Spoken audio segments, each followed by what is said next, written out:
L'accomplissement c'est aujourd'hui. L'accomplissement c'est aujourd'hui. Acclame très fort pour la gloire de Dieu. Est-ce qu'on peut acclamer très fort? Aide-moi à souhaiter joyeux anniversaire à ton voisin, ta voisine. Joyeux anniversaire. Alléluia. Amen. Et majestueusement nous sommes assis dans la présence de Dieu. Praise the Lord. Alléluia. Alléluia. Amen. Laisse-moi vous souhaiter la bienvenue ce matin dans notre service spécial d'action des grâces, couplé avec journée d'alliance du repos de tous côtés. Nous sommes venus faire l'alliance avec Dieu, l'alliance du repos de tous côtés. Praise the Lord. Alléluia. Notre cible prophétique du mois a été déclarée: je suis un enfant de la destinée et je ne vivrai pas comme un destitué.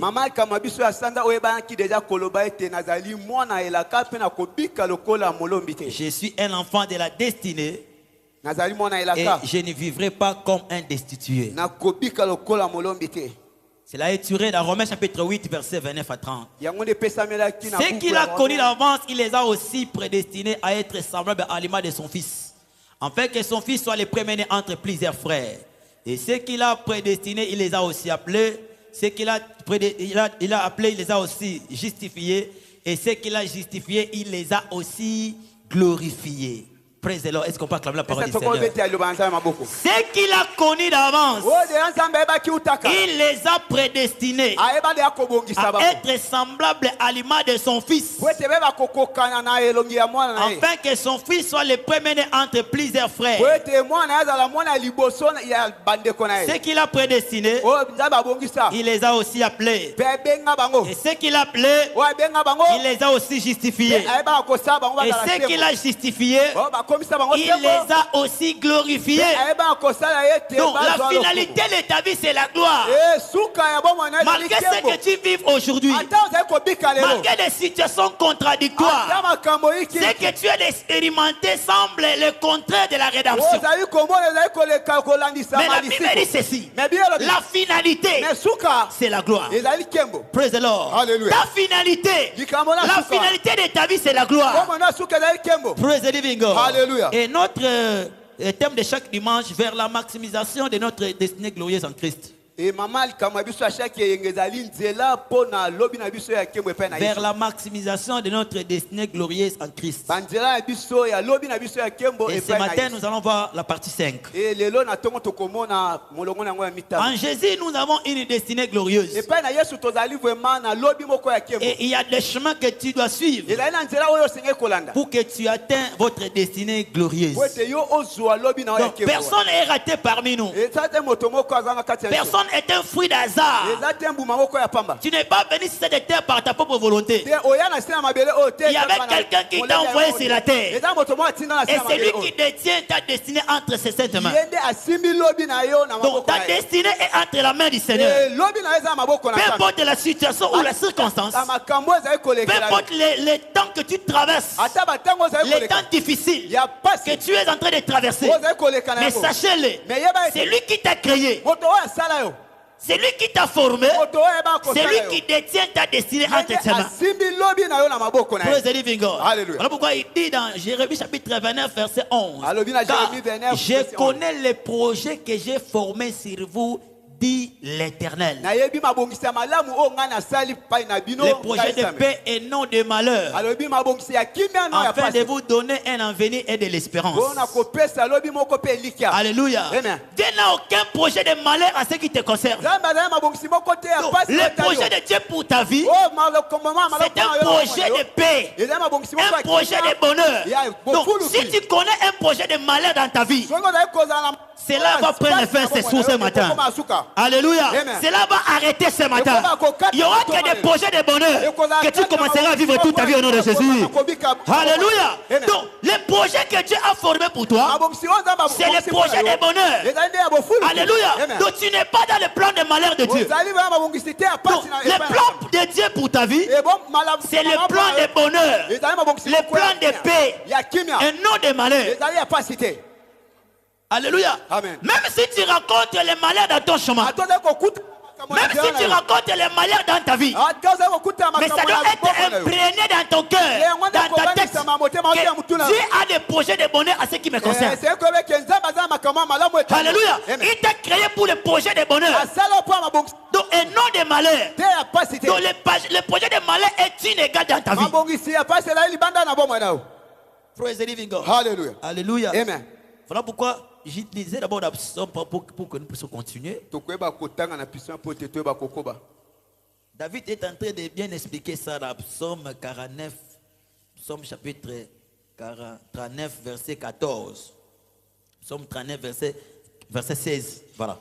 Il dit ceci: quand j'étais qu'une masse informe, tes yeux me voyaient. Et si ton livre était inscrit les jours de mes destinées avant que Dieu n'exista. Alléluia.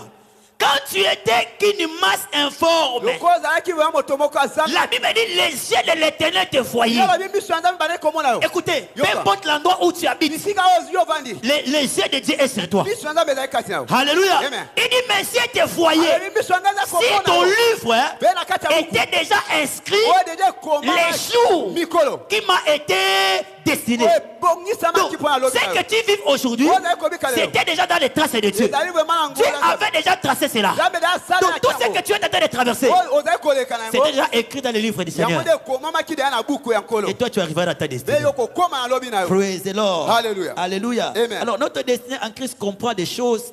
Première chose, la première des choses, nous avons une destinée triomphante. Une destinée triomphante. Dis après moi, j'ai une destinée triomphante. Parlez plus fort. Alléluia. Amen. Écoutez, tu es appelé à triompher dans la vie. Tu n'es pas condamné dans cet échec-là. Donc Dieu t'a destiné pour le triomphe. Alléluia. Amen. Donc tu es condamné à réussir dans la vie. Je vous ai dit que l'échec est un tremplin pour le succès. Dieu ne veut pas que tu restes dans l'échec. Mais là où tu as échoué, cet échec-là devient maintenant un tremplin pour le succès. Donc Dieu t'a créé, alléluia, pour une destinée triomphante. Donc, tu es condamné à réussir. Je t'annonce ce matin, là où on t'appelle l'échec, mais cet échec-là changera en succès au nom de Jésus. Cet échec changera en succès ce matin. Alléluia. Donc tu es condamné à réussir dans la vie. Parce que tu as une destinée triomphante. Le triomphe, c'est la grande victoire. Donc tu es appelé à vivre la grande victoire dans tous les domaines dans ta vie. Tu es appelé à réussir, à vivre la grande victoire. 2 Corinthiens chapitre 2 verset 14. 2 Corinthiens 2 14, il dit ceci: grâce soit rendue à Dieu qui nous fait toujours triompher en Christ. En qui? Qui nous fait toujours triompher en qui? Grâce soit rendue à Dieu qui nous fait toujours triompher en Christ et qui répand par nous en tous les l'odeur de sa connaissance. Donc en Jésus nous avons le triomphe. À moins que tu sois en dehors de Jésus. Mais si tu es en Christ, le triomphe est ton identité. Donc tu ne peux jamais aller chercher le triomphe, mais le triomphe est en toi parce que tu es en Christ. Alléluia. Amen. Donc tu es condamné à vivre une vie victorieuse. Praise the Lord. Hallelujah. Une vie victorieuse. Une vie triomphante. Parce que ta destinée est une destinée triomphante. 1 Jean chapitre 5 verset 4. 1 Jean 5 4, il dit ceci: parce que tous ceux qui sont nés de Dieu triomphent du monde. Et la victoire qui triomphe du monde, c'est notre foi. Tous ceux qui sont nés de Dieu. Donc si tu es né de Dieu, si tu es de Dieu, tu es appelé à triompher dans la vie. Alléluia. Donc partout tu vas te piétiner, la Bible dit tu vas triompher. Alléluia. Donc que ce soit à l'université, là où tu réaliser telle activité dans ton commerce, là où tu travailles, tu es condamné à triompher. Je prie pour quelqu'un ce matin. Après ce culte ici, tu vas triompher au nom de Jésus.